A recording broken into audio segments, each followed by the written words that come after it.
Between 2013 and 2017, there were almost 700 incidents of anti-Semitism across Australia. Disturbingly, the problem's getting worse, with Jewish groups reporting a sharp uptick in anti-Semitic violence and threats on university campuses and in the broader community. Enter Education Minister Alan Tudge. He's calling for the federal government to endorse a new definition of anti-Semitism to make it easier for police to identify anti-Semitic incidents and to bring those responsible to justice. Alan Tudge joins me now. Minister, explain to viewers at home, if you would mind, what this new definition is and why, if we do endorse it, you believe it's going to help end the scourge of anti-Semitism in Australia. Yeah, g'day, Peter. So this is an international definition which has been agreed by many countries. And of course, this definition includes the traditional forms of anti-Semitism, such as calling for the killing of Jews or making fun of Jewish people because of what they look like.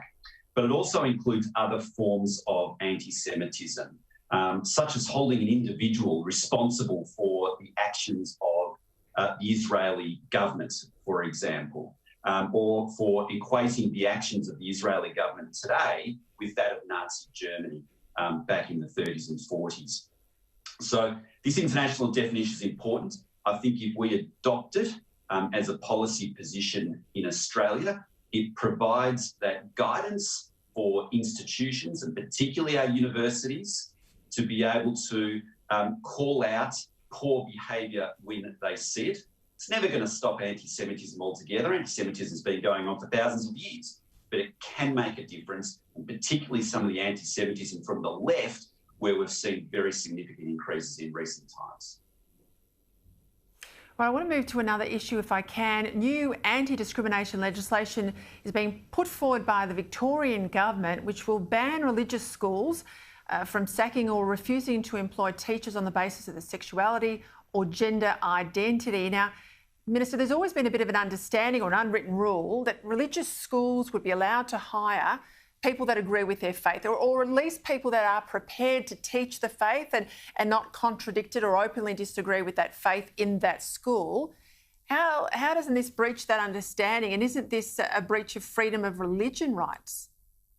Well, I think it's both of those things, but Peter, I think we should call this out for what it is, and that is another attack by the Labor Party on Christian and other religious schools. And the Labor Party's got form in this, Peter. They've tried to attack religious schools through funding, but they've lost that debate. They tried to attack them through not allowing them to open in certain places through what used to be known as a new schools policy, but colloquially it was known as the no new schools policy, but they lost that debate.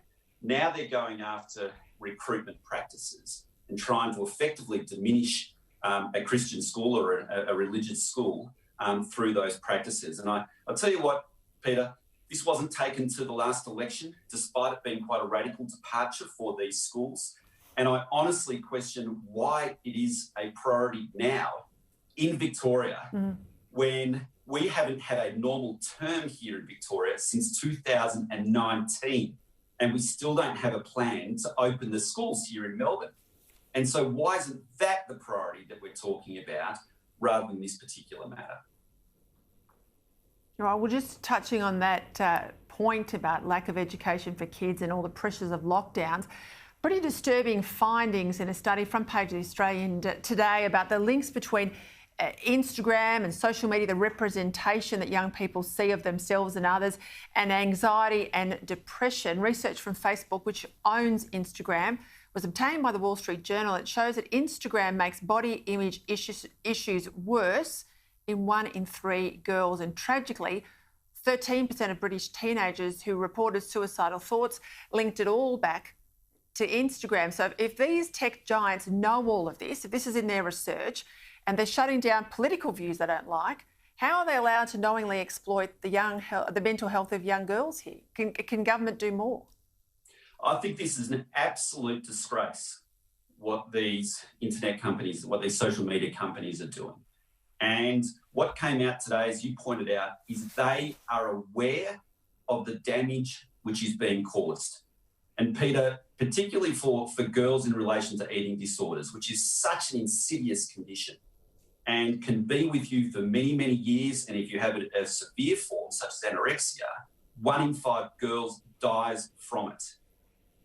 Now, Facebook are aware of the fact that their platforms contribute to this, but they aren't taking responsibility to do anything about it. And I'm calling upon them to step up and take responsibility, because as you point out, they're quite happy to get rid of certain political views and can do that seamlessly and quickly with their technology.